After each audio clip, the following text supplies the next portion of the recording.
It's our frustration episode. Tonight, we'll have some therapy for you for what can go wrong in fantasy baseball. We'll talk about all the different ways you might be frustrated, when to panic, when to act, and what to do. Plus, we'll have our waiver wire picks and injury update as always. Howard Bender of SiriusXM joins us next on the Beat the Shift podcast.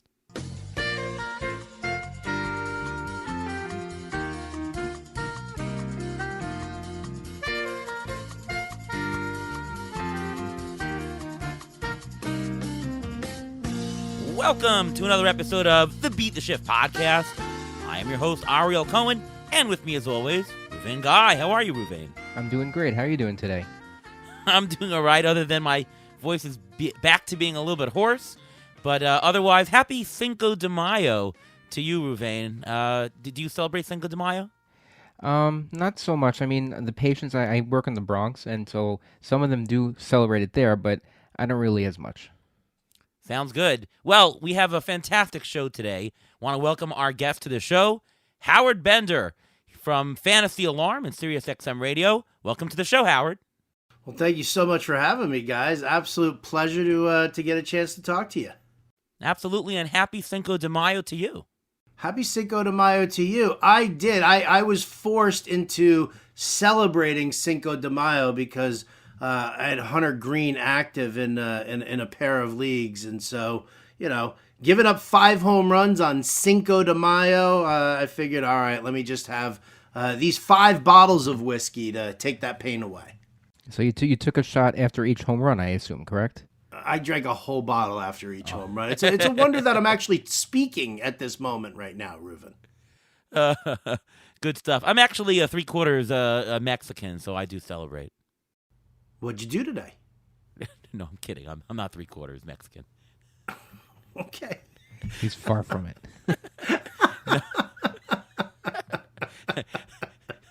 Just wanted to see how long I could play that joke. Well, I celebrate. I had a burrito for lunch. That was my celebration. Anyways, you've come here for some fantasy advice and some good baseball talk, so let's get into that. So, first of all, we know that, Howard, you're in the same TGFBI league as Ruvain. Maybe you guys can give us the update. How are you doing? Are we panicking? What's going on? Ruvain, you want to take this one? Because I got some issues. You have issues, but I think a lot of your issues have to do with injuries. I don't think you're doing anything wrong per se. I think your problem is just injuries, and that's something that you really can't control. There's very little you can control about that. I'm currently in 7th place, which is not too bad. I was flirting with top 3 for the past couple of weeks, but my hitters have actually gone cold a little bit, so I'm a little bit down now. But otherwise, I'm really happy with where my pitching is. I think I just have issues with my hitters.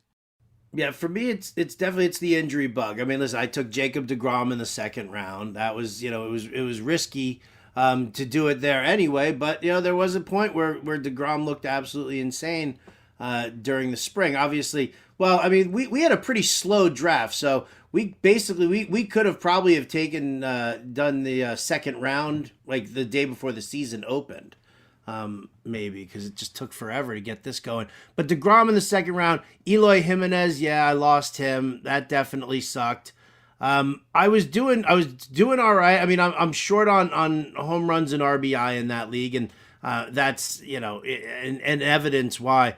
I think my pitching was doing okay until all of a sudden it was like Hunter Green just got destroyed, and the one that really kind of bit me in the butt really for a while here was Chris Woodward not giving the closer job to Joe Barlow right from the start. I mean, I held on to him, so I'm reaping benefits now, but trying to go cheap on the on closers later on and being speculative on that San Diego bullpen before the Taylor Rogers trade. So I got burnt on that front there. So having to focus on saves during the over the course of the season in a 15-teamer really kind of puts me behind. I'm going to end up having to eat a ton of fab just on working on saves. Did you take DeGrom in the second round because I took Max Scherzer right before you? Because I drafted right before you, and I took Max Scherzer. If Max Scherzer was on the board, would you have taken him instead of DeGrom there? I'm trying to remember exactly when the draft started, but that does sound obviously familiar to me on that. You've got a number of guys on your team, Reuven, besides Scherzer, where I think we kind of we kind of overlapped here and there. Trying to look right now. Oh, the big one here, Chris Bassett was a huge poach. I wanted him. Who else did you snag right before me? There were a couple of guys I can't remember. I'm looking at. What's really funny is I'm looking at the odd rounds right now, being like, how did I leave that guy for Reuven? What the hell was I thinking here? Tim Anderson. I gave you Byron Buxton. Jordan Romano. I mean, that guy is just out of his mind with saves right now. And that he was my target for my number one closer. So I had my eyes on him, and as long as he made it back to me, he was not getting back to you. I'll tell you that. There you go. Well, tonight is our frustration episode, and we're going to talk about, I guess, being frustrated on your teams, but of course, that's not helpful to be frustrated. It's helpful to talk about how to overcome this frustration, when to know when to roll with the punches, when to know not to panic, when to have a sense of desperation, and what to do about it. So we'll give you a little bit of advice on that. So first of all, the question for you, Howard, is when do you start actually looking at category standings, and when do you actually look at where you are in the overall? I guess obviously everybody checks, oh, look, I'm in third place, look, I'm in fifth place. Everybody looks at it. But when do you really say, okay, this is real. I'm now in ninth place. This is real. I need to do something before I actually get set. And where do you actually look at the individual categories? Okay, I'm really down on homers. Now I got to make a change. I got to make a trade. I got to pick up different guys. I got to play homers guys, not steals guys. When do you do those things, and when do you self-assess? I mean, it's kind of right about now where we are, right? You go a month through the season. The hot starts are going to start to cool off. The cold starts are going to start to heat up. When the weather starts to change, a little bit, you want to try and see what's going on. But I mean, listen, I'm monitoring my place in the categories every step of the way because, if you fall too far behind, it becomes a real hassle to try and catch up. So if you are lagging, like for example, I'm lagging in saves, and I'm going to need to make some moves there because if I don't, well, then I'm kind of screwing myself over here because, I don't want to. I can get maybe like 1 or 2 points, but I would prefer to end up being in a spot in the category where a handful of saves can give me a 5 or a 6 point jump, something like that. So I'm definitely monitoring it all the time. But like right about now, this is where I want to make sure that I don't fall too far behind, especially when you're talking about just regular flat out counting stats. Like, in whatchamacallit, I'm low in the BARF league, the Bay Area Roto Fantasy League. I've been like floating there between 6th and 9th place this season, but I need home runs and RBI, and if I don't make a move in that soon, in order to enhance these categories, I do run the risk of falling too far back. Yeah, no, I totally agree with a lot of what you said there. Especially the categories with a low quantity of stats, like stolen bases, saves. I mean, if you're down by 10 saves, that's already meaningful at this point. The general gauge is a month into a season for the categories for me. For the overall standings, I actually have calculated that over the years, June 5th, so 2 months into the season, is really the day where it gets meaningful. There's a lot of things that can happen. There's a lot of volatility in the first 2 months. As long as I'm not in 15th, if I'm in 9th, 7th, you can bounce around quite a bit for the first 2 months. Once you hit June 5th in general, then it's already time. Okay, I'm in 7th. This is a mid-story. I found that the highest correlation, or the significance of correlation really hits June 5th. This year it's going to be June 11th because we're a week later in the season, but to the 2 month point for that. But categories, as you say, is the first month. Reuven, you agree? No, actually, I don't. I think it's a little bit later than that. First of all, looking at statistical categories, I happen to think that around June 1st is better because a lot of these players, just like Howard, you mentioned, the hot starts are cooling off, the cold starts are starting to heat up, and usually around June 1st is when you'll know what the player is for the entire season. You'll know whether or not they can keep it up. Look at Jazz Chisholm last year. His first 5 weeks, 6 weeks, he was off the charts, and after that, same as this year. You can't find them. So I think June 1st is probably the best time to look at the categories and be able to assess that way. I mean, either way, you're going to be looking at the categories when you're going through the fab, and you don't want to fall too far behind in saves and everything like that. And actually looking at the overall standings, I think closer, I'd say, to my birthday, which is June 27th, which is about 2 weeks or 2.5 weeks before the All-Star break, because at that point you'll know whether your team has a chance, because that's when teams start to consider who they're going to trade, and you have to figure out who you're going to pick up, and you'll have a better idea of which players you need to replace, and you can see whether or not you even have a chance of winning the league. Yeah. It also depends on the category is right. I mean, the power, home runs, you have fewer home runs in April typically than in other months. So there is more opportunity to gain later. Stolen bases is interesting. Most people don't realize this. But stolen bases are actually most plentiful in the first month of April. And then they get more plentiful in the last half of August and in September. With some of the call-ups and different players trying. But stolen bases are actually very important early on because you have much more stolen bases in April than you do in May or than you do in June. So interesting to sparse it by that. Any other thoughts? I'm screwed and tout then. There you go. AL only. I need speed. Yeah, it's something you get. Mono leagues are, of course, much more different than mixed. It's also about the just getting the at bats in mono leagues. That's so important. But you have to also know the Super 2s haven't hit yet, meaning the players, the minor leaguers, some of the other prospects haven't been brought up yet. So there is still a possibility that you'll get more playing time out of those guys and get stolen bases out of those guys. So I want to talk about some unorthodox strategies, changing strategies midstream. But before we do that, it's time for the Injury Guru's Trivia of the Week.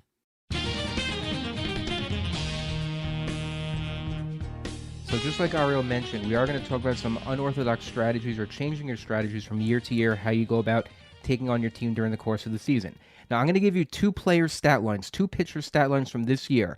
I want to see if you can name that pitcher, okay? Two stat lines for the entire season, cumulative stats. Can you name that pitcher? One pitcher has 31 innings, 34 strikeouts, 3 wins, 2.61 ERA, .94 WHIP. The second pitcher, 31 innings, like the first one, 42 strikeouts, 4 wins, 2.61 ERA, just like the first one, with a .81 WHIP. Can you name those two starters? Are you asking me? Am I supposed to answer this one here? Yes, if you can. I want to say the one with the 41 strikeouts, I want to say is Kevin Gossman. And the other one, I want to say it's Corey Kluber. Just really disgusting and go with that. Am I on either one of them? No, you're not. Ariel, what do you want to take a stab at it? I'm going to guess Scherzer. Scherzer is one of them. Scherzer is the one with the 42 strikeouts. All right. But this other pitcher pitched the same amount of innings, exact same ERA, and a slightly higher WHIP. Who's the second pitcher? How many strikeouts does he have? 34 in 31 innings. Oh, I think I know. Go ahead. Guess you also. take a second guess. Go ahead. I don't. I'll wait until Ariel makes his guess. Go first. Go first.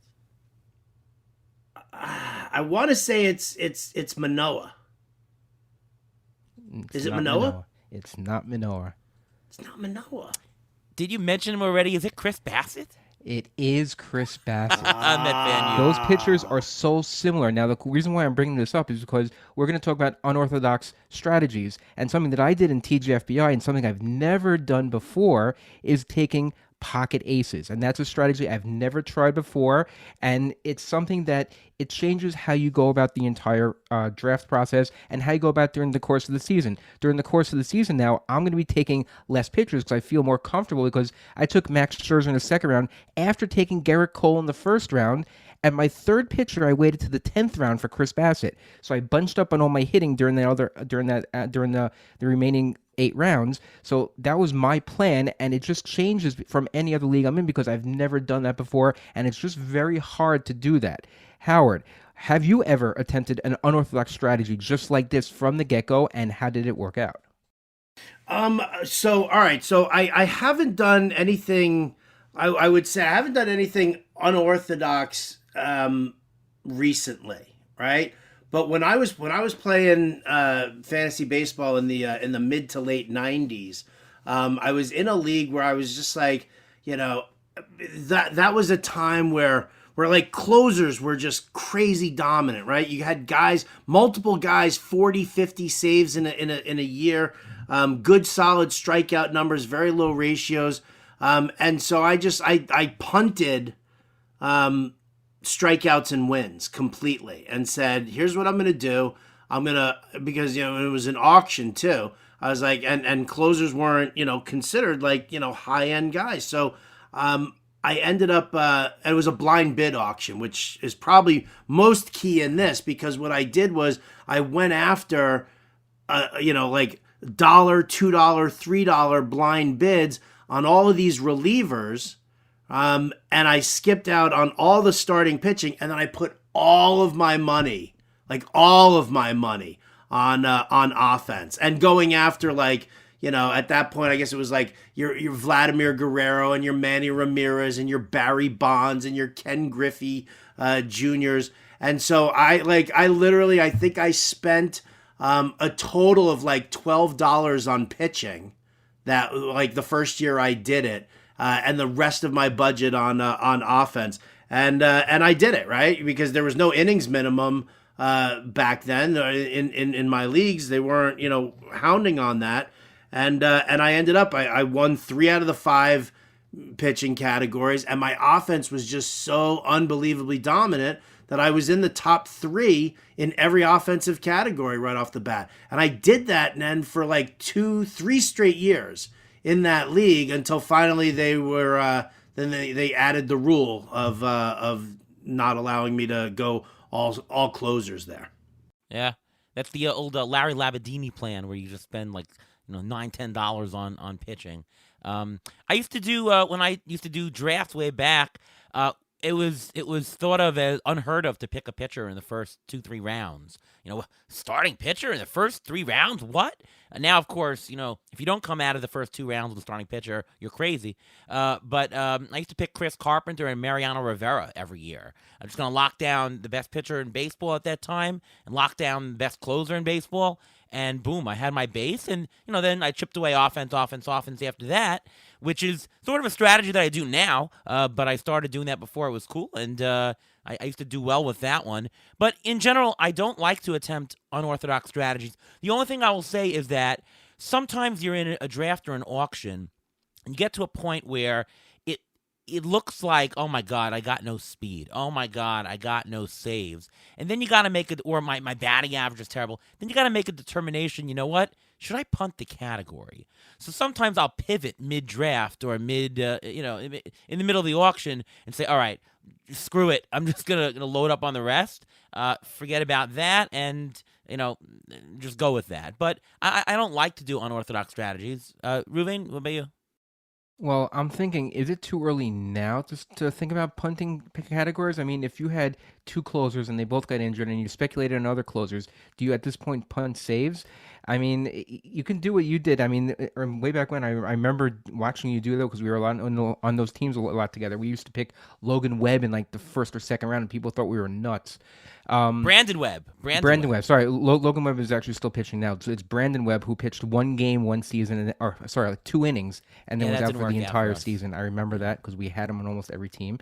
But yeah, I mean, I think it's when talking about whether you want to do it at this point in the season. During the draft is one thing, but at this point, is it too early to start thinking about punting? It's not, I don't think so. I mean, if you think you can crush the other categories and you're doing well in the other categories, at this point, I think you may want to consider punting, just because if your ERA is shot or your WHIP is shot and you just want to throw up 2-star pitchers out there and get your strikeouts, hopefully get some wins out of that, it's not the worst thing in the world to do that. Howard, what do you think? Do you think you could start punting categories at this point? I think it's too early to start punting a category right now. I think that you can still fight to fix it. Like if you're talking about fixing your ratios and stuff like that, you don't have to just go full blown and go for wins and strikeouts. You can repair your ratios, and you can do it on the relative cheap too. If you can, if you can mine through some of the middle relievers or some of the swingmen, who will eat 2 or 3 innings on some teams, like, a team like the Rays, who, or anybody who uses an opener, or limits guys traditionally to, 4 or 5 innings at this point in the season. I think you can kind of fix that. I don't like to punt too early.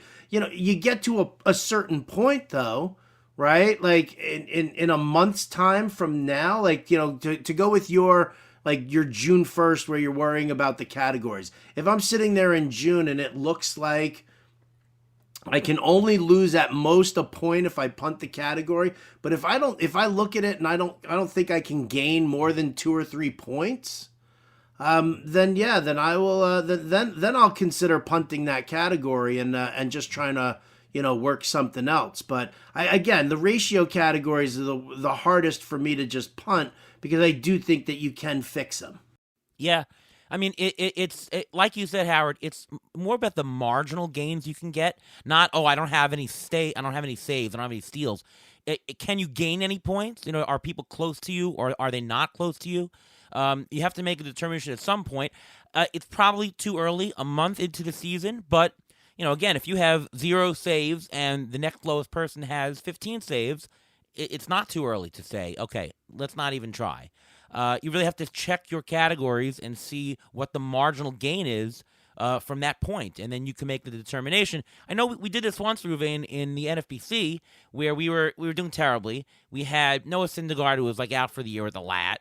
We had a couple of starting pitchers that just blew up. We also lost a couple people to injury, so we basically, our starting staff was decimated, and our ERA was torched. And so he said, the only thing going for us, though, on pitching was our closers. We had about 3 or 4 closers, so we were in solid lead. So we said, you know what?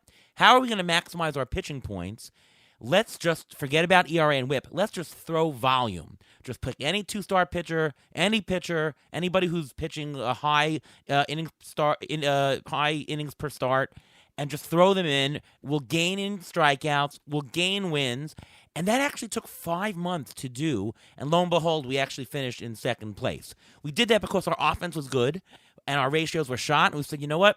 We can punt the 2 categories, or at least we said, you know what? We're not going to fix the ratios by normal volume. We're going to only fix the ratios by throwing a lot of volume and hope that our next guys are better and can take us down.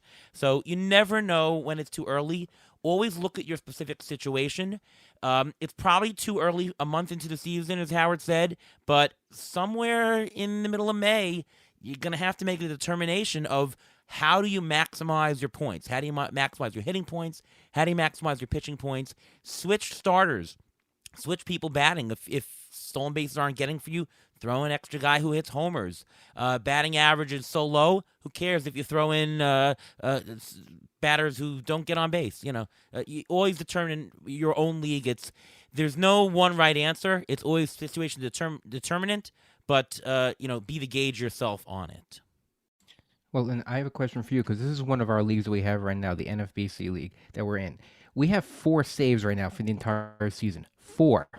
Okay? We're ranked 12th. There's a team who's tied with us. There's a team that has 2 saves and a team that has 0 saves. Is it worth it for a team like that? Like, we have, the top team has 22 saves and we have 4. The teams above us, we're going to need to gain at least 5 or 6 saves just to get to the middle of the category to gain any points. Should we continue to play our closers at that point? Do you start throwing out the middle relievers more? Do you start just going into starters? What would you do in a situation like that? I mean, only a couple saves will help, and we had Ryan Presley, who was injured, so that's the reason why we're really down. I think it's too early in that scenario. Don't look at the top. Like, the fact that the top has 22 and we have 4, top doesn't matter. It matters if we can gain points on the next 4 or 5 guys, right? You agree with that, Howard? Yeah, I agree with that. I mean, I think you said 4 or 5 saves, a jump on that, which, takes some time to accrue depending on what they have. But if you have Ryan Presley coming back, and he's obviously going to just jump back into that role, Yeah, I would continue to do that. I think in a month's time, you're going to be looking at it, Reuven, and you're going to be like, look at that, middle of the pack in saves. Glad I didn't punt. Yeah, I agree. Talking about trading players, because a lot of times, and I was talking with you the other day, Howard, that people constantly ask me, and they ask you also, hey, I'm really desperate, I'm doing bad, should I trade this guy for this guy? And almost always the answer is, why in the world are you forcing this lousy trade right now? The guy will turn it around. Don't panic right now. Do you think that it's too early to be in desperation to trade players? Obviously, if there's a good trade, you're going to want to do it, but when do you feel the need that you got to make a trade to get it going? It's not now. When is it for you?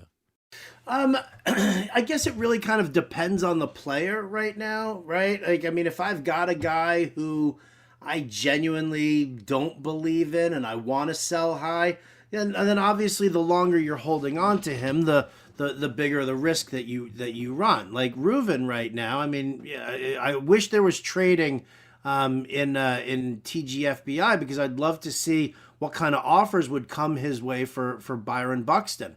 Like a player like that, I'm dying to trade, because people have incredibly high opinions of him and want to give the world for it. So if it's a true sell high guy, I'm trying to think of somebody else. Taylor Ward. Taylor Ward, I like what he's doing right now, but I don't necessarily believe that he's going to sustain this level of play. Is he that much of a the late bloomer that suddenly we're watching Taylor Ward?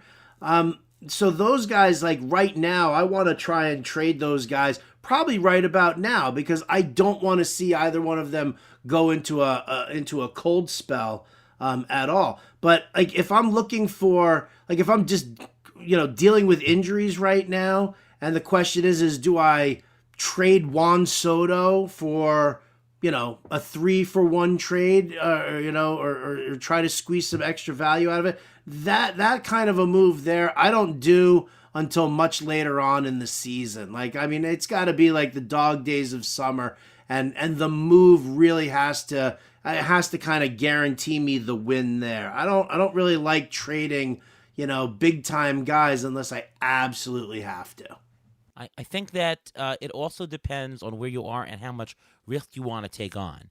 So somebody asked me on Twitter, I got offered Charlie Morton for Kopech. Do I take it? I think it really depends. Like a case like Morton looks bad. Maybe it's injury. Maybe he just needs a little bit more time to recover. I don't know. Morton, obviously, his upside is very high. We can see that he's a fantastic pitcher. In a case like that, you have to look at the risk in your team. If you have a very good, solid team, and you're just saying, okay, well, should I take on Morton for Kopech? Well, I wouldn't take that risk. There's a risk that he's going to still be terrible. There's the upside. I wouldn't take on a risk when you're doing well. If you're in 14th place out of 15, I would take that trade, because what are you going to do? Fall out of 14th place to go to 15th if it doesn't work out? You need a bump. You need something to ignite you, and maybe it's buying low on Morton, right? Like, I think it matters where you are in the standing in terms of riskiness of taking on trades. Does that make sense, Howard? That makes complete sense. Absolutely. I agree with you 100%. I want to disagree with you about something, Ariel, but you know what? I truly value your opinion on a lot of this stuff. And I think, it's great to like have the strategy stuff that you guys are throwing down here to keep people from jumping off the ledge. Like that's the crazy thing. Like, and like you said, we get these questions all the time from people, and I guarantee you, Reuven, you probably get them as well when you start hearing people, where they're not so much the sell high, or whatever, but more of like, do I give up on, I'm getting this offer for this guy and he's off to a slow start, and is that going to happen? And we see people just kind of make these panic trades because they don't grasp the amount of volatility that you do see in, even in your standings in the first month and a half, almost 2 months of the season there. So, that's one of the things. What I also hate, and here you go, this is a pet peeve of mine, because I know that we're going to be talking frustration a little bit. Here's a pet peeve of mine. When somebody comes to me and they say, should I make this trade? And they're trading speed for power because they're doing well in stolen bases and they're doing lousy in power. and should I trade speed for power? Yeah, go ahead. If that's what you want to do, if you have the extra speed to spare, go ahead, deal that guy. And then they come back a week later and they're like, man, I don't know, man. I don't know. I don't feel like I have enough speed. My guy keeps getting caught stealing.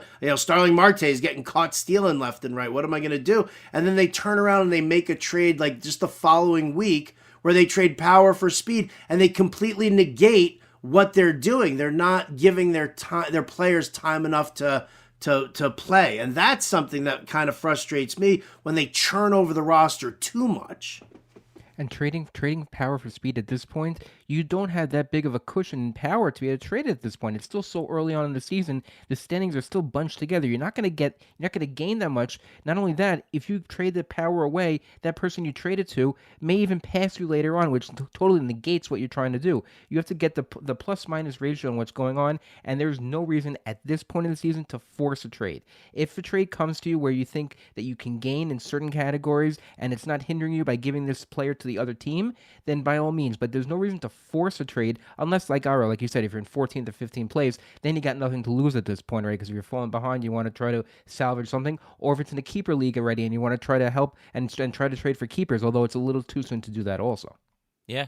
I want to come back to Byron Buxton. Byron Buxton is a risky player. He plays all out. He gets injured quite a bit, these soft tissue hamstring injuries all the time. If he's certainly on a per game basis fantastic, but if you're sitting in first, second place right now, I would not seek to acquire Buxton, even if you think a trade is even or even in your favor. It's just the risk. You don't take on risk when you're in a good spot. Just take on bankable volume. And to me, Buxton is not bankable volume. Bankable talent per game, but not bankable volume. It's a game of volume. If you actually sort on the number of points in hitting, and you sort on the number of at-bats of a team in hitting, it's the same. Like the more at-bats you accumulate, almost always that's the number of points you're going to get in pitching, in hitting. Same thing on pitching. The team that has the most innings pitched usually is the team that's acquiring the most points in pitching. So it's volume, volume, volume. Don't hinder it with Buxton. And Howard, I'm 100% with you. If this was a TGF Bear was a trading league, I would trade Buxton as soon as I get an offer for a power hitter, because I feel that I'm weak in that. And Buxton, I had him out for a week, and then all of a sudden he comes back, he hits all these home runs, he's on my bench, can't do anything about it, and then he comes back and he's missing a day here, missing a day there. And right now my whole offense is basically based on him. If he runs, then it's great, but at this point, I may have an issue because my offense relies on him, and he's such an injury risk that if I had the opportunity, I'd put Buxton out there on the trade block this minute. Yeah, I mean, listen, I write the article every week, every year I do it. And, it's in the, I think it was a couple of weeks ago, like 2 weeks ago that's right. So I wrote it 3 weeks ago for the New York Post, right? And then Buxton got hurt the morning I wrote the article to submit. So I ended up having to shelf that article and, bang something out for that. But then, then Buxton goes, and he misses a full week, and then he comes back and he starts raking immediately, right? Upon he coming back, I'm like, boom, I got to recycle this article again here because, and people kind of confuse it when you sit there and you talk about, I want to trade this guy. I don't believe that he's going to, stay healthy. They think I'm running down the player. I think you described it perfectly, Ariel, right? He's a guy who plays all out, leaves it all out on the field. I love guys like that. I respect guys like that. When I'm, as a baseball fan, I love it. Buxton's he's got a solid hit tool, right? He leaves it all out on the field. He never half-asses it. And you got to respect a player who does that time and time again. But that's not great for fantasy because he's injury prone, and a guy who plays all out like that puts himself at a greater risk. For reality, I love it. Do it. Make it happen. But from a fantasy standpoint, it's going to happen year after year. You see it time and time again. Doesn't mean I hate the player. I love the player. I love the talent level, but I cannot do it. And I used to sit and draft Byron Buxton in like the 8th, 9th, 10th round every year because I knew that he was going to be a great guy to trade And now, the price tag for him. What round did you get Buxton in? Like in the 5th round, maybe? Yeah, 4th or 5th. Let me look. Right? Let me look that up. I got Buxton in the 5th round. Yes, I got him in the 5th round. And if I can get a 5th round talent back in a trade for him, I would 100% Yeah. do it. But how about this question? If Buxton lasts this entire season and stays healthy the rest of the season, are you going to still feel the same way about him next year? I have to.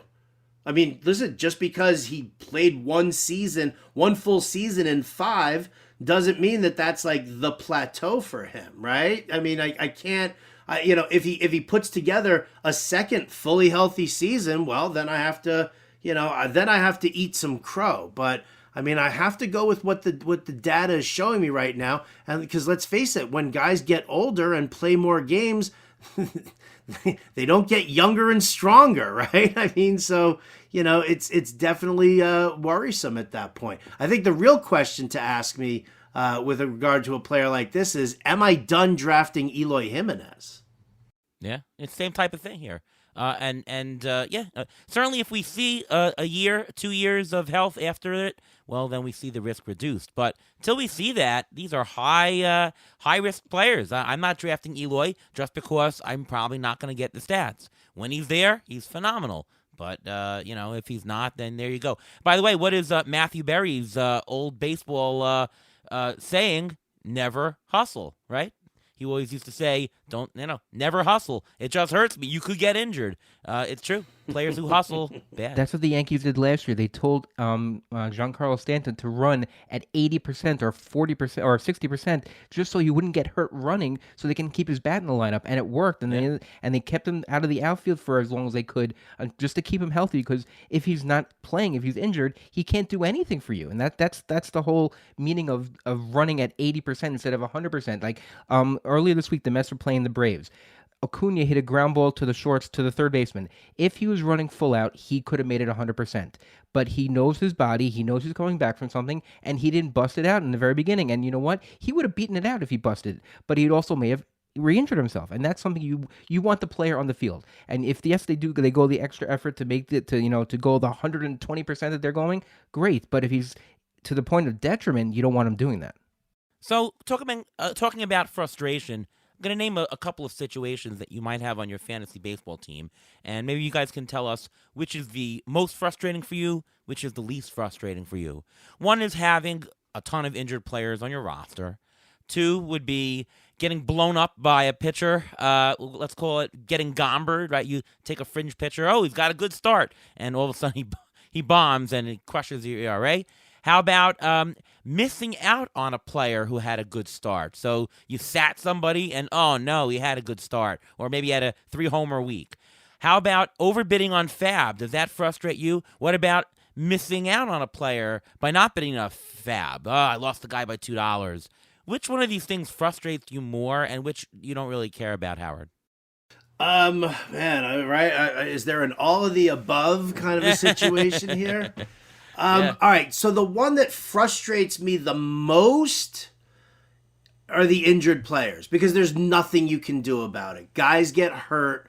That's just the way it happens. And if you get a team that gets completely sacked by injuries, that's just the way it goes. I mean, you can't do anything about it. It puts you behind the 8 ball, especially when it happens to a top guy. I mean, just for this year alone, right now, off of 5 teams in total here. Eloy Jimenez, Riley Green, Jacob deGrom, Shane Baz, Jack Flaherty, Chris Bryant, Lance Lynn, Josh Rojas, and Yohan Moncada. 8 guys right there that have gone down, some on multiple teams for me. But I mean, if I were to get the usual or the expected production out of some of these names, these teams would look light years differently. So the fact that I can't do anything about that, that's really what frustrates me the most. I do get a little annoyed as far as the overbidding on Fab, especially if you're playing in a fab league where you don't really, you're new to the league, or you don't know the people all that well. You don't have an extensive experience with them, so you don't often know, what their bidding practices are. And then and then you end up like overbidding on a couple of guys, and that's just that bugs me. But it's just not, that's correctable. Like, all you have to do is just kind of pull back and just leave it at that.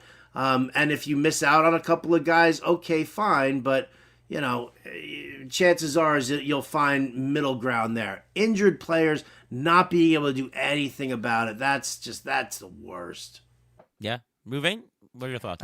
I'm not as concerned of the injured players as opposed more to the COVID list, because injured players, I expect players to get hurt. It's been happening more and more in the last couple of years. It's the COVID list when people are going on. You don't know when they're coming off. They don't tell you anything about it, and you can just keep them on your roster, and you have no clue what's going on. So that's the only aspect of the injured part, and hopefully next couple of years that'll go away. We don't have to worry about that as much. What bothers me the most is missing out on a good start from a player, because a lot of times I miss it out, or you miss out. We miss out together on our teams because we overthink things, and sometimes overthinking is not a good thing. Sometimes you just have to go with consistency and just keep the same guy in your lineup. We have Joey Gallo on the team, and we were thinking about sitting him for a couple weeks, and we haven't, because we thought, you know what, we got him to hit home runs. We're either going to live with him or we're going to die by them. That he's not going to hit home runs. We kept him in the league. We kept him in the lineup, and he started hitting home runs for a couple, not a lot, but he's being Joey Gallo.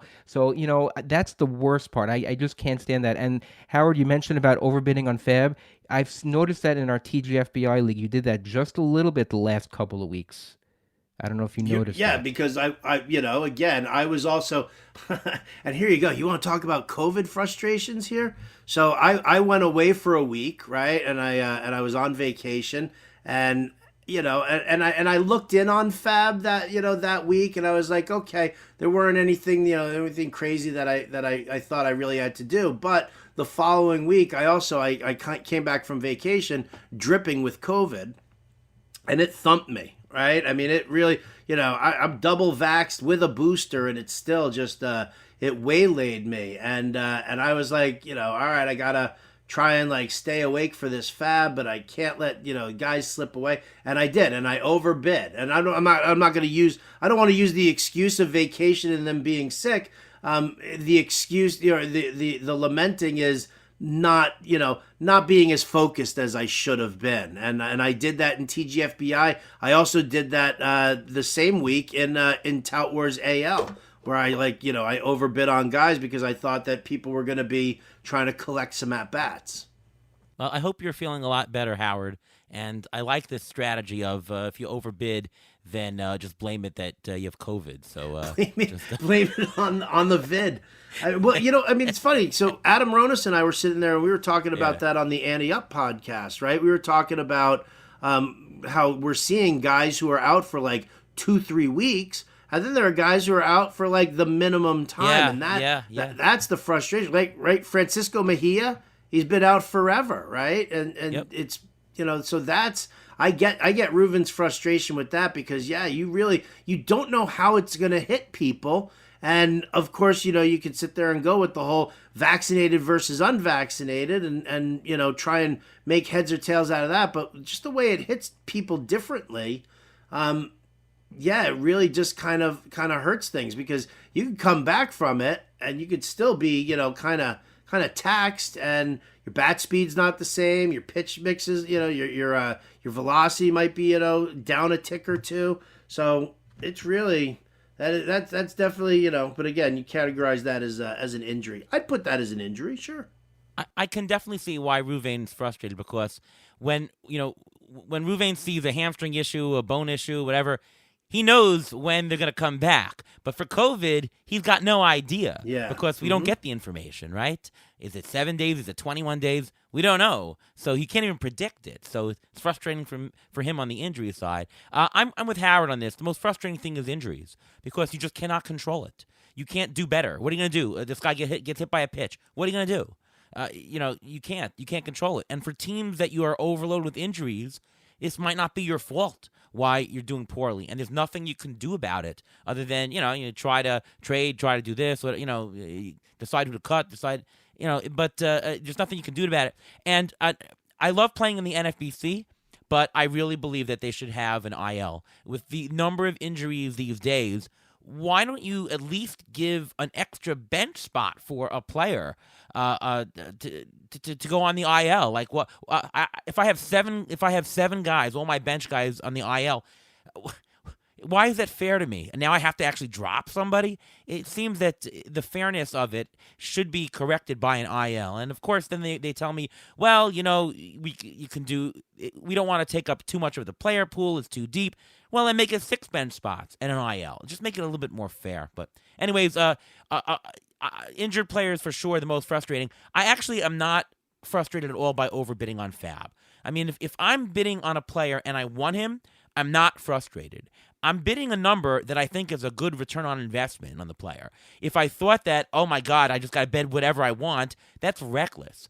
I'm bidding on a player that I think is going to be worth the money that I'm bidding. So if nobody else wanted to bid that, I'm happy because now I got the player. Doesn't bother me. If I get outbid a player by $1 or $2, that's probably a little bit more frustrating because, you're not guessing the exact dollar, exact percentage. But I'm not bothered at all if somebody outbids me by $50. Okay, so that's fine. He wants to take him for that. I'll take him for whatever number I think is a better return on investment. So there you go. And as far as not starting a player who has a good week or starting a player bombs, to me it's just about you finding the right strategy. If you're changing your lineup too much and you're ending up making the wrong guesses more, then you shouldn't be doing that. You should self-correct. You should have rules on yourself. Train yourself. Okay, if a player is above a certain level, always play them. If not, do the better matchup. And if that's not working, you need to adjust yourself on how to do it. It's not frustrating. It's something that you should be improving on. Let me hit you with one thing, and just your level of frustration. Let me ask you guys this. I don't know if either of you have Ohtani, but sitting there and watching Ohtani go 7 scoreless with 11 strikeouts and look absolutely dynamic, and knowing that you're in a weekly roster move league and it was a 1-start, it's always a 1-start week with a 6-man rotation basically. Leaving a start like that from Ohtani on the bench for the offensive numbers. What's more frustrating, having to make the decision with Ohtani or just being in a weekly league? Yeah. I hear that. Personally, I think if you drafted Ohtani in a weekly league, you've basically made the decision that if it's a 2-start week, I'm starting Ohtani. If it's a 1-start week, I'm not starting Ohtani. And yes, I might miss out on a lot of good pitching because he is definitely a rosterable fantasy pitcher. You're just making that decision before the season starts. So you should not be frustrated at all because that was part of the original plan. No, it's frustrating watching the misstart. It is, as I watched it today. But not only that, for Ohtani, you're not if you're drafting him as your second pitcher, then you shouldn't be sitting him. If you're drafting him as your third pitcher, then you shouldn't be sitting him. If you're drafting him as your 4th, 5th, or 6th pitcher, and you feel like you have a 2-star pitcher you want to throw out there instead, that's not necessarily a bad idea. But if you're going to throw out one number 4 pitcher instead of Ohtani, and you don't because you don't like the matchup, then maybe you are overthinking things too much, and that may be the issue. I mean, if you drafted Ohtani in a weekly league, you're drafting him to hit. To hit, yeah. That's In the league that I have him, that I sat there and watched, it was just I drafted him, right, knowing that I was probably going to be leaving him as my utility guy more often than not. Right. So basically, in this type of a weekly league, the Ohtani pitching stats go to nobody. Period. Because whoever drafting him is not going to pitch him unless there's a 2-start week, or if it's a short week and he's pitching, then you're drafting him. But essentially, his stats are just not available to the entire player pool because no one's playing that way. So I wouldn't be frustrated. What's more frustrating is the rules that you can't use them at all for both, or the daily, that you have weekly instead of daily. But, just because he does good is better.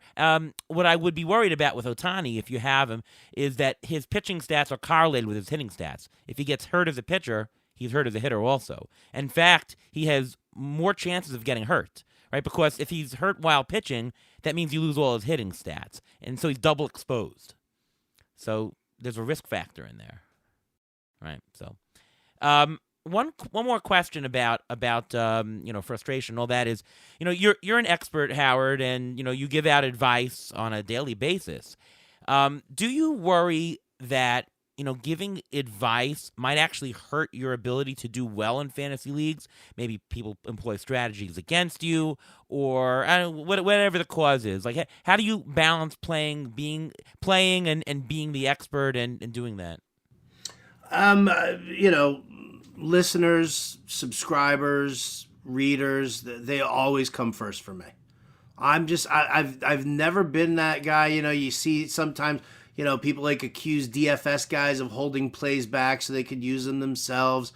I've seen guys who, are hesitant to, dole out the free advice like that. My feeling is this is my job, right? This is what my job is, not to analyze this stuff. My job is to make you a better fantasy player. Like, that's why you subscribe. You read my commentary, you read my player evaluations, you ask me for advice. That's what my job is. So if I'm worried about my own leagues more than I am about helping you, then I really shouldn't be in this business, right? I shouldn't, or at least just not communicate with the public on social media. So for me, it's always the people come first. And listen, if I'm playing in leagues with them and everybody's drafting my favorite guys and whatever, it forces me to change strategies and to do things much differently from what I would usually do with them. And so it gives me an opportunity to try out new things. But yeah, I mean, to me, it's people first. Yep. I agree. Ruben, anything to add? Yeah, we had that issue when we did our auction in NFBC. We knew people listened to us and they're in a draft, and we see, okay, look, they're following our strategy. They're doing what we want to do. So when they were zigging, we had to zag. Otherwise, we would not get the players that we wanted. We would have actually left money on the table if we didn't do what we did. So we actually changed our strategy during the course of the auction. We do that, and just because we say these players that we're going to go through, like the waiver wire list and stuff like that, we can mention these players, but that doesn't mean that we're going to be picking them up in every single league. It's always league dependent, and we're always going to take the guys that we think will fit our team the best. And some of these guys may not even be available in our leagues, because a lot of these guys we may have taken ourselves earlier on just because we had a hunch on these guys. Yeah. No, that's true. I never give bad advice, and I always give the best advice I can. I mean, that's just my feeling. To me, I was a fantasy baseball player first before I was an expert or a writer or whatever. The stuff that I write about, stuff that I talk about, is just stuff that I do. So to me, it's one and the same. I do find, though, it does hurt myself in auctions or drafts, because a lot of people, especially with the ATC projections, and I see people on their screens, they're using them. So they sort of have our game plan here. So that does hurt us a little bit, but, is what it is. It's about, to me, winning now is less about finding the players, but more about knowing how to value players and how to put together a team in aggregation, how to de-risk a team, and so on and so forth. Let's do waiver wire here. We'll talk about a couple players each that maybe you want to pick up this week on the waiver wire. Howard, who's a player or two that you think we should be looking at this week? Obviously it depends on how deep your league is or anything like that. If you're in a shallow league, you're sitting in a 10 teamer somewhere, and you need saves. Joe Barlow, so many people dropped him, because Woodward wasn't giving him the work. So Barlow's a guy there, but for me, I feel like now is the time that if you can get Nolan Gorman off of your waiver wire, like now I think is the time to stash him. And maybe it takes another week or two before, Oliver Marmol, the manager for the Cardinals, before he wakes up and realizes that, Paul DeJong is just, he's like almost an automatic out at the plate at this point. His defense isn't, so great that it would hold down a situation where you could move Tommy Edman over to short and bring up Nolan Gorman and let this kid just, play second base and just, wreck the ball. So I feel like this is going to be one that's going to be more imminent than anything else. So if you want to stash Nolan Gorman, I would do it. That's a great pick. Ruvain?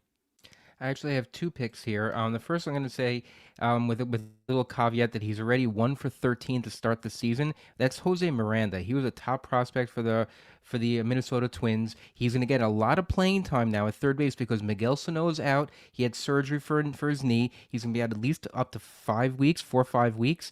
And Luis Arias was placed on the COVID list. So when you just think that Arias will get a whole bunch of playing time now with Sano out, he's not going to. So Jose Miranda will get playing time. And even though he started 1 for 13, like I mentioned, he had in last year in single lane AA, 30 homers with a 344 average. So he has the potential there. He's only 41% owned on CBS leagues. If he's available right now, he's going to get playing time, even if he's not doing that great. And he's a guy you can take a risk on if you're into prospects like that. Another guy I'm going to mention is 37% owned in CBS, and it's Andres Jimenez. If you need speed, he only has 1 stolen base right now, so his name may not jump up on you when you look at the stats and everything. But he's played in 21 games, and he's hitting .333 with 2 homers and a stolen base. His MO is to steal, and as he keeps that batting average up, he's going to play more and he's going to steal more. And we have Luis Arias in a bunch of places. I basically own Luis Arias in every deep league because he's just so flexible and just a great batting average. Jose Miranda, it's a good choice. Two reasons why I like him also. Number one, he has a very high contact rate. In the minors, it was like 87%. All the projection systems are projecting him for an 85% contact rate, which is enormous. So there's a high batting average floor. This is a 260 hitter. The fact that he had started the season 1 for 13, I think that'll actually turn around quickly. And they're batting him 5th. The Twins are batting him 5th. That shows the confidence they have. Usually guys get called up, bat him 7th, bat him 8th. Batting him 5th, so they know they're going to rely on him. So definitely him. 2 other quick guys. Harrison Bader, 40% owned on CBS. I have no idea why he's 40% owned. He's pretty much universally should be owned.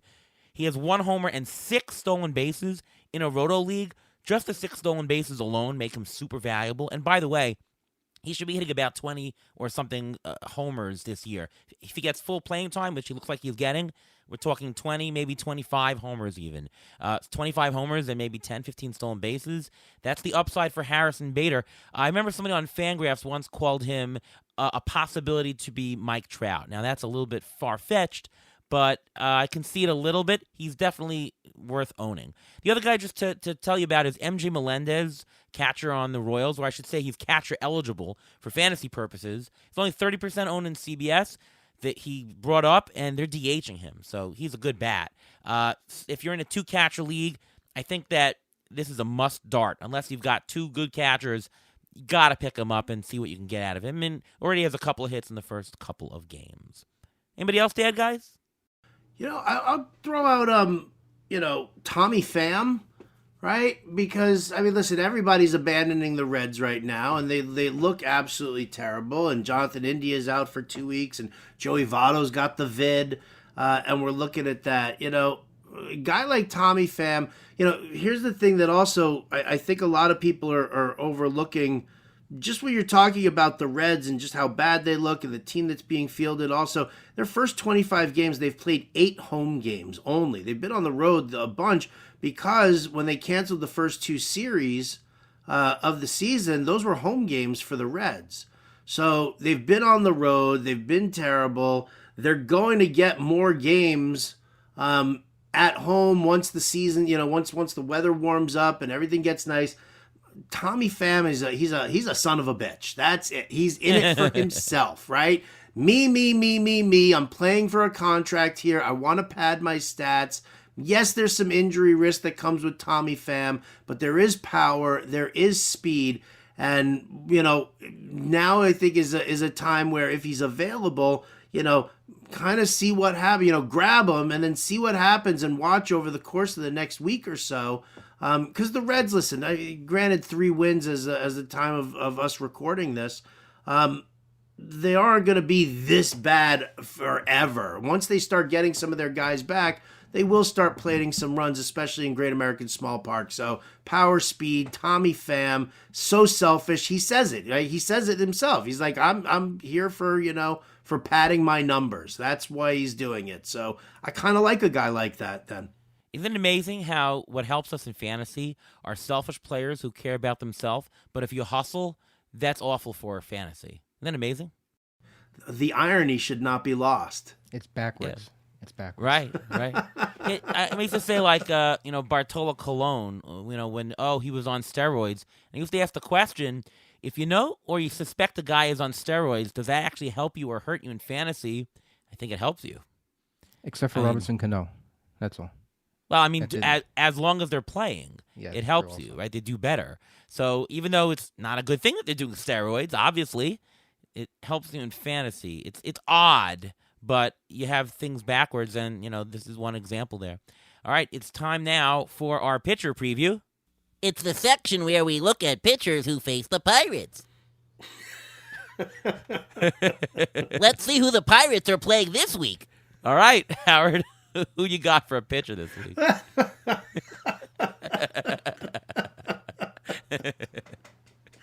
Because genuinely, I'm picturing you in your Pirates jersey with like the saddest look on your face saying that. Yeah. On his Chris Archer jersey. Who, by the way, we started tonight. I have no idea how he got on our team, Ruvain. You'll have to tell me what I was drinking that night. But we actually have Archer in our lineup. Oh goodness. Why? Well, he didn't pitch that poorly. He did pitch 4 innings, only gave up 2 runs with 6 strikeouts, and the 2 runs were solo home runs. So he didn't actually pitch that poorly. I guess. All right, Howard, who's the pitcher you want? He's not budging on this one here. No. You know who I'm going to take a shot on for a 2-starter this coming week? I'm going to go after Noah Syndergaard. Right? He's got a home start against Tampa Bay. Who is, by the time they get to him for that first start, the road trip is lengthy for the Rays. And then Thor goes up north to Oakland. And, I mean, come on, Oakland? Really? Oakland? Like, that's just, Noah Syndergaard, I'm going to take a shot on him as a 2-star pitcher this week. And he has Oakland the following week as well. My wife forbids me, by the way, to pick Noah Syndergaard in any league from now on. She was a big, big Thor fan, and now that she left New York, she's very frustrated. So I'm forbidden. All right, Ruvain? Yeah, well, I got a couple of 2-star pitchers that I'm actually interested in and maybe available, especially in deeper leagues. Martin Perez. His last 3 starts, this is for Texas, 20 innings, 13 strikeouts, a .45 ERA. And his next 2 starts is Kansas City and Boston, which is not too bad. He's only 10% owned in CBS, so he would be available. You want to take a dart? There's a good dart there. And I'm also going to mention the annual month of the Gomber Bomb week. I'm going to pick Austin Gomber here. He's 2-start at San Francisco and at home against Kansas City. There's a theme here against Kansas City. His last 3 starts for Austin Gomber, 18 2/3 innings, 20 strikeouts, a 1.93 ERA with a 2-1 record. He's only owned in 27% of CBS leagues. He's a guy that if you're willing to hopefully not get Gomber, he's the guy you can go after. I'm going to double down another guy who I mentioned a couple weeks ago, and it's Michael Pineda. He has 2 starts this week. You still could get him cheap probably because only 31% owned in CBS leagues. His 2 starts are against Oakland and Baltimore, both home games. So it's not that bad of a start for him. And another guy who's a 1-star pitcher is Dane Dunning. In the last 3 weeks, he has 22 strikeouts and 21 innings with a 3.43 ERA. His whip is a little high at 1.29, but he's only 18% owned, and his 1 start, again, is against Kansas City. So there's a theme there, as you see, because Kansas City hasn't really begun hitting that much. Then maybe if you can't get guys who pitch against the Pirates, you can get guys who pitch against the Royals. Ruvain, usually pick somebody that I picked. None of your guys were on my list this week. Interesting. Awesome. I got 3. Chris Paddock is 50% owned. This guy's gaining steam. He's been fantastic so far. 3.15 ERA, 1.10 WHIP. He's finally got his 3rd pitch, which he hasn't had in his career, and that's really setting up well. He's against Cleveland this week, and then next week he's at Kansas City. So a couple of good starts to roll with. I think the Twins are doing fantastic with starting pitching this year. So take a look very seriously at Paddock, who's been always a favorite of us. How about Cole Irvin? Now, he might be injured. I don't know if he's going to make the start, but he's at Detroit this week, and if he is still healthy, 2 starts against Minnesota and L.A. next week. He has a 2.93 ERA, 1.16 WHIP, so worth in moderate depth leagues. And I'll give you one guy who's facing the Pirates, Tyler Anderson on the Dodgers at Pittsburgh. The following week, he's actually against Arizona. So maybe you can even, if he has a good start, maybe you can even keep him the following week. So check him out. All right, let's do a mailbag question or two. So right away, BPV asks, will I regret dropping Brendan Rodgers from Miranda? I hate these regret questions. I mean, you play the game, you're going to make errors, you're going to make good things. It's whether you do one more or the other, but I like Miranda over Rodgers, who looks lost. What about you? I like Miranda as well. I know, Rodgers hitting the home run today is obviously that's where the question stems from. I think that question probably hit Twitter about 4 seconds after Brendan Rodgers hit a home run. Of course. Yeah. So, listen, I think that there's good power upside with Miranda. I mean, Reuven gave you a great breakdown of who he is and what we can, hopefully expect out of him. The slow start, it's a slow start. It's no big deal. You just the funny thing is you churn over that roster, right? You have all that, you get all those garbage stats from Brendan Rodgers, and then all of a sudden, you turn around and you, whatchamacallit, then you get the bad end of Jose Miranda, and it's always tough to kind of pile up like that. But listen, I prefer Miranda for sure. Are we 3 for 3, Reuven?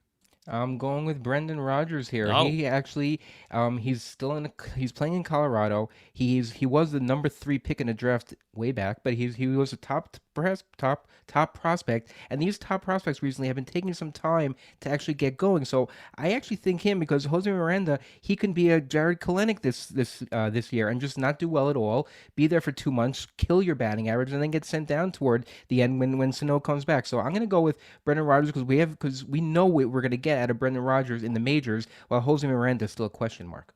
I'm disagreeing with you, Reuven. The Rockies are terrible with prospects. Miranda has an 85% contact rate.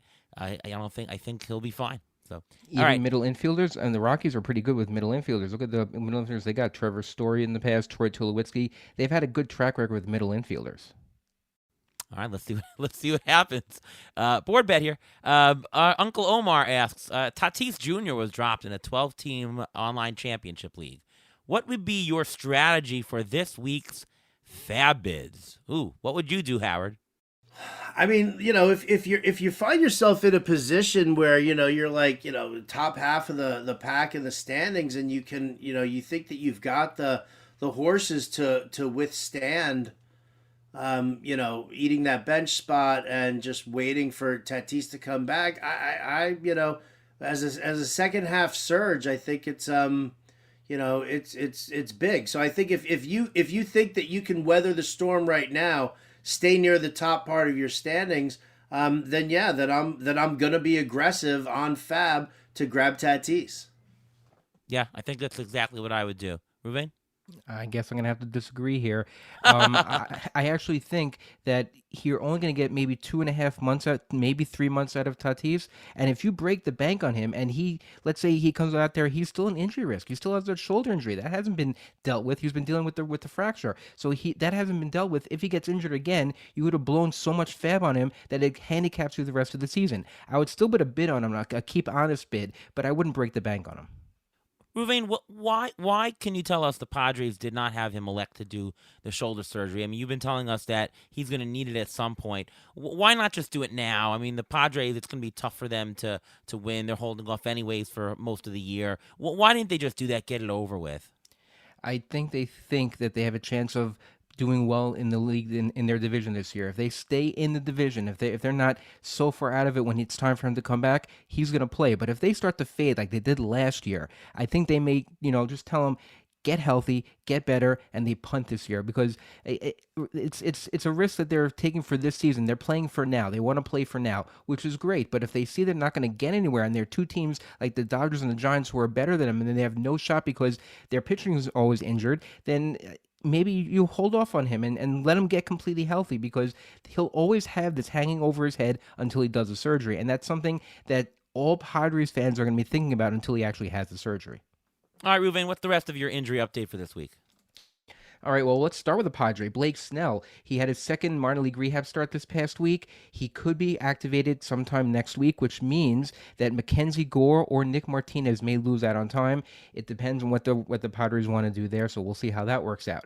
Andrew Vaughn was placed on the IL with a bruised right hand after getting hit by a pitch. We don't know how long he's going to be out for, but when people get hit by the pitch on their hand, it can zap their power even when they come back, so that's just something to watch for. Gavin Sheets and Adam Engel may get more playing time in the meantime. Another injured guy who's been out for a long time, that's Kyle Lewis. He hurt his knee last year. He had knee surgery. He's currently doing a rehab assignment, but the GM, Jerry DiPoto, actually said that he's going to spend the full 20 days on the rehab assignment. So when he comes back, he's probably going to play because Mitch Haniger does not have a timeline when he's going to come back from his injured ankle. He has a grade 2 sprain, which can keep him out up to 2 months. So if Kyle Lewis is available on your waiver wire, he's the guy you can grab right now because in a week or two, he will be expensive if he's still there because he's going to get a lot of playing time.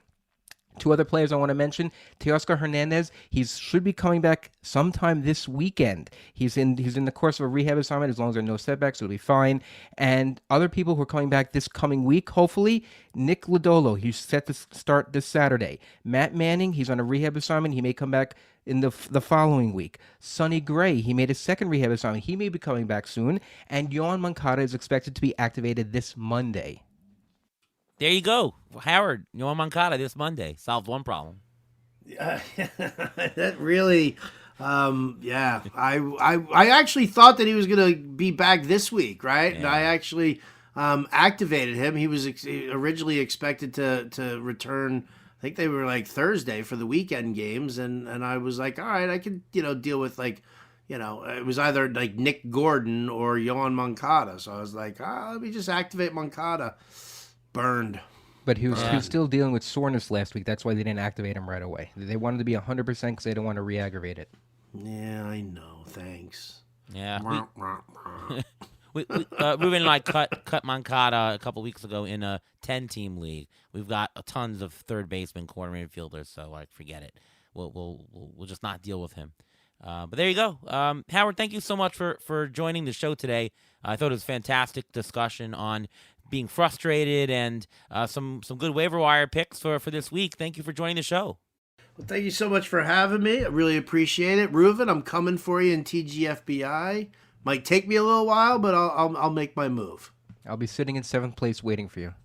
So, Howard, we mentioned that you're on SiriusXM. That's pretty much daily. And you also do the Ante Up podcast with Adam Ronis. Anything else I'm missing? No. Weekly column in the New York Post. Yes, I read that. Comes out on the weekends, on Saturdays. And then, everything, I do a daily roundup and some MLB best bets over at fantasyalarm.com. So still grinding, baby. Still grinding. Absolutely. I was supposed to meet up with you at Citi Field, but it got rained out a couple weeks ago. That was frustrating. We got screwed on that one for sure. Yeah. I was very bummed about that. Adam and I were actually talking about that on the Ante Up podcast, that we didn't get a chance to hang out with you at the game. Yeah, terrible. I'm going to go to my first Met game of the season in a couple of weeks. But yeah, that's frustrating. What can you do about rain? Rain comes down and nothing you can do about it. Just like the injuries, right? Just got to roll with the punches. It's the injury of the weather. There you go. There you go.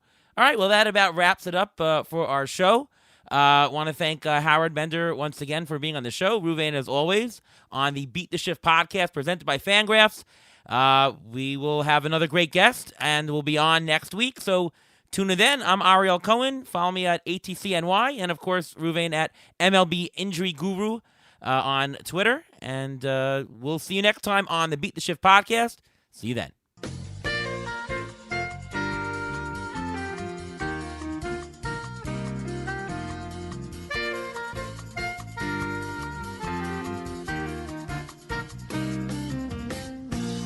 Thanks for listening to the Beat the Shift podcast presented by Fangraphs. Follow us on Twitter at beat_shift_pod.